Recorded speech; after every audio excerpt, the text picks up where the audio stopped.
Okay, hello, dear friends. I hope we've all had a great week. Welcome to our weekly Communities of Practice Sunday check-in session, a half hour of Dharma, reflection, and community connections. If you are a new member of our community, please accept our wholehearted welcome and know that if you're unsure or have any questions about our practices and topics, we're all here to help. And if you're a regular, well, welcome back.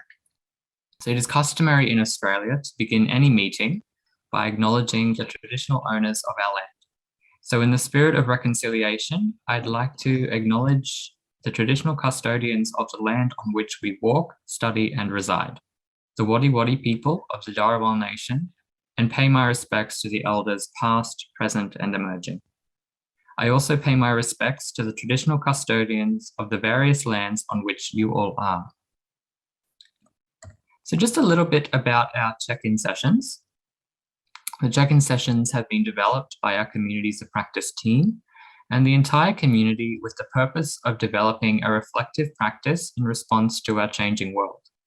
Guided by humanistic Buddhism, we'd like to help each other cultivate our practices and build memorable friendships. For the first half of this year, we focused on having an overarching purpose for our sessions in addition to weekly topics.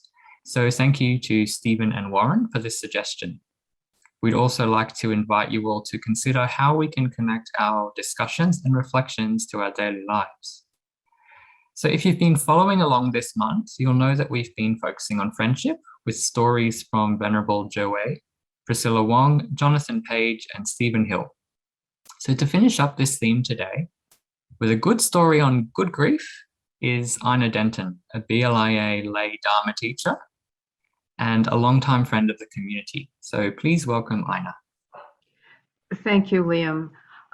The first thing I want to say is that it's so hard right now in our country to speak of good grief. I almost thought of doing something different because of the killing of so many children in our country. So please remember them and their families in your prayers. So I call this the joy of a good grief.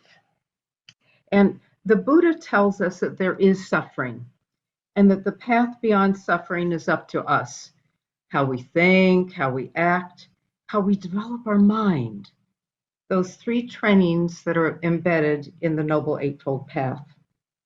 And that grief, attended to with mindfulness of the Buddha's teaching, can lead us to a little thing called joy. Here's my story. My husband was a lover of all things with wings. We can go to the next slide, thank you. Airplanes, insects, birds, and maybe angels because he married me. Now that's a joke, or maybe it's a wish. And he died after 35 years of heart condition. It was a heart-wrenching ordeal.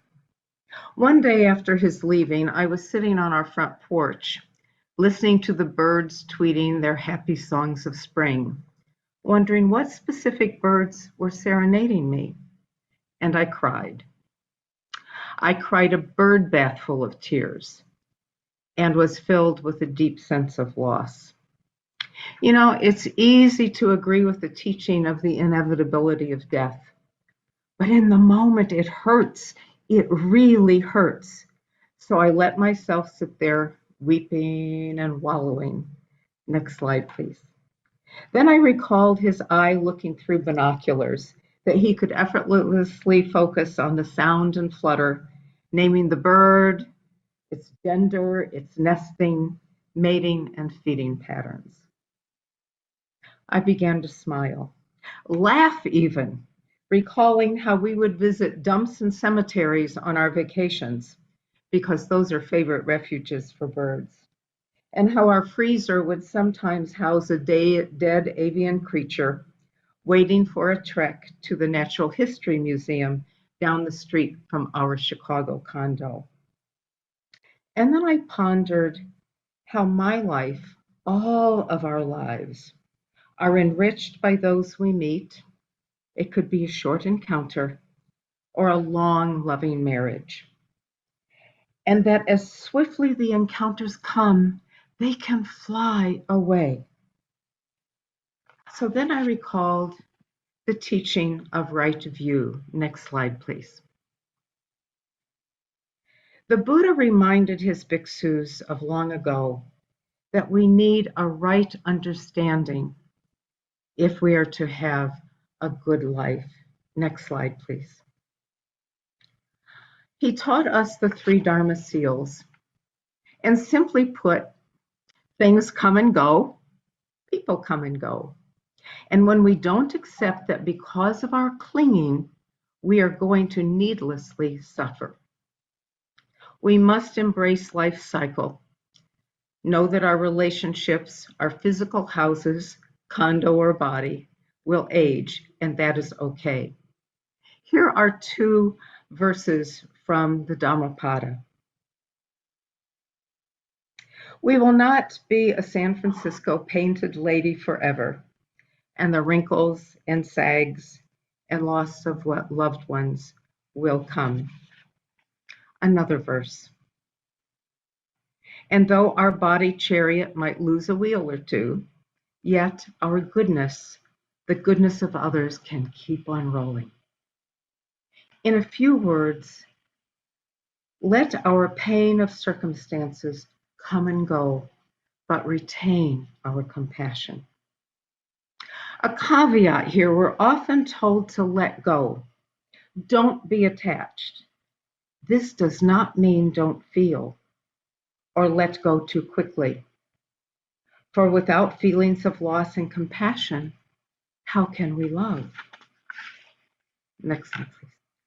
Venerable Master Xing reminds us that we shouldn't reject feelings, but he puts a spin on it. He reminds us to view feelings with deep understanding, with wisdom, feel them, and understand them through right view. Feelings of grief can be good, right, and lead us to the acceptance of joy. Accepting the simple truth that death, as the Venerable Master says, begins the cycle of birth, I then could accept what is, not discount what was, and have faith in what will be. And if we don't let grief take its course, we will not find joy. And if we cling to the thought of joy as permanent and absolute, our grief, when it comes, will surely needlessly linger. Take time now to think. When have I been stuck in grief? Or where am I stuck now? How can the teachings of right view help me transition from grief to joy? And how does joy prepare me for the recycle when grief will come? Can we now take our 2 minutes of meditation to focus on the truths as the Buddha taught? Take a look inside our heart and mind with a little help with Snoopy here. See our impermanent self.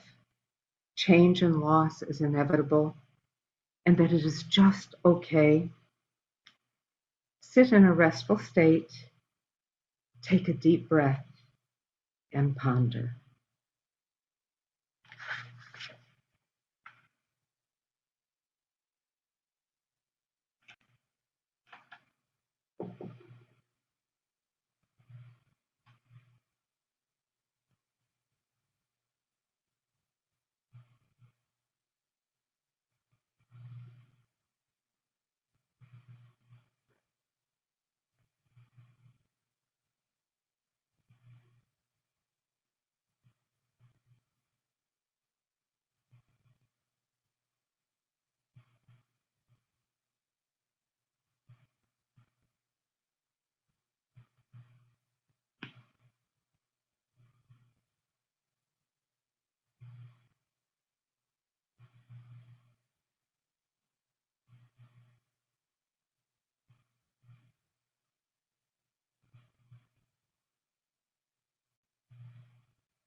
Now I believe that Liam will magically sweep us away into our discussion groups so that we can share our experiences of loss, recovery, and moving forward.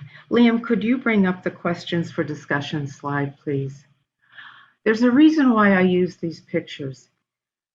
Grief is so hard, and sometimes it's because of disappointment. We all have the Lucys in our world who pull away the football of hope and promise. But we can get to a point of joy. We can dance again. Let us go into our small groups. Thank you, Ina, for your very genuine sharing of your experience through grief and how you were able to find transformation and goodness in it. I imagine we all have a lot to think about. So to guide us in our reflections and discussions, we have the following questions. So firstly, share a grief that has entered your life. And how did you experience the suffering of loss, disappointment, or disillusionment? Or how are you experiencing it now?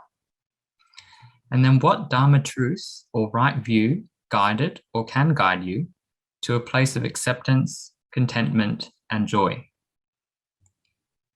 So now we'll be placed in groups of 3 to 4 to share and discuss. In the beginning, we do recommend spending a little bit of time to get to know each other, just so we can all get a little more comfortable sharing and discussing the questions. Of course, let your discussions flow as they do, but we'll provide a few little prompts here and there to guide you. So our sessions are guided by metta, unconditional love and kindness for all beings. So let's use this opportunity to express and receive loving kindness to and from each other by taking time to pause, share, and listen. Afterwards, we'll ask you to share some of your findings with a larger group. But for now, let's break out for some rich and nourishing discussions. And we'll see you all back here in 15 minutes. All phenomena are empty of intrinsic. The reality of life, ourselves inside and outside. The insight fills us with peace, love, understanding, and simplicity. Oh, that's cool. I hadn't seen that before. Plus, yeah, I think that a lot of times, what we talked about some in our small group is that a lot of times we're afraid of loss. We're afraid of grief. We deny the grief. Oh, I shouldn't be crying. Well, if you feel like crying, you cry. Cry from the top of your head to the tips of your toes so that you can really feel the love that caused the tears. Only when you do that can you really accept that things do come and go. Another comment here says, grief often expresses itself in cousins, guilt, and anger. Yeah, there are things about, I do sometimes some woulda, shoulda, coulda about my husband when he was ill. And then I think, that's taking away from the remembrance and the joy. So I need to let go of that. And not try to rewrite history or mourn the history, just mourn the love. And everything comes and goes. Clinging is what causes the suffering. Yep. Some people wish they were young again, or they wish they had a Ferrari. I saw a Ferrari thing on TV today. You know, there's always the wish of what we want or what we don't want to let go of. Keep writing, everyone. So keep typing in. We'll collect all of these chats and we'll broadcast them to the community at large, so everyone will get to see them, don't worry. But yeah, for now, we'll just come to the closing of the session and check out. We really hope you've enjoyed the check-in session and it was helpful and valuable to you. We hope you experienced the unconditional love and compassion of this community. But for anyone who might be experiencing a greater need than what today could meet, please don't hesitate to get in touch with us via email. You can also reach out to the professional organizations on the screen here. So we hope you've been enjoying our friendship series this May. To kick off our June sessions, we'll be inviting our good friends, Yijun and Xiaomo, to share their stories as we continue to explore how we can apply Buddhist principles and practices to our daily lives. I'm sure we'll all discover some great insights we can share with each other, and maybe we'll even reach our own turning points. But of course, you'll have to join in to find out. For now, though, as we check out today, let's recite the dedication of merits together to send love and compassion to each other and whoever is in need. May kindness, compassion, joy, and equanimity pervade all worlds. May we cherish and build affinities to benefit all beings.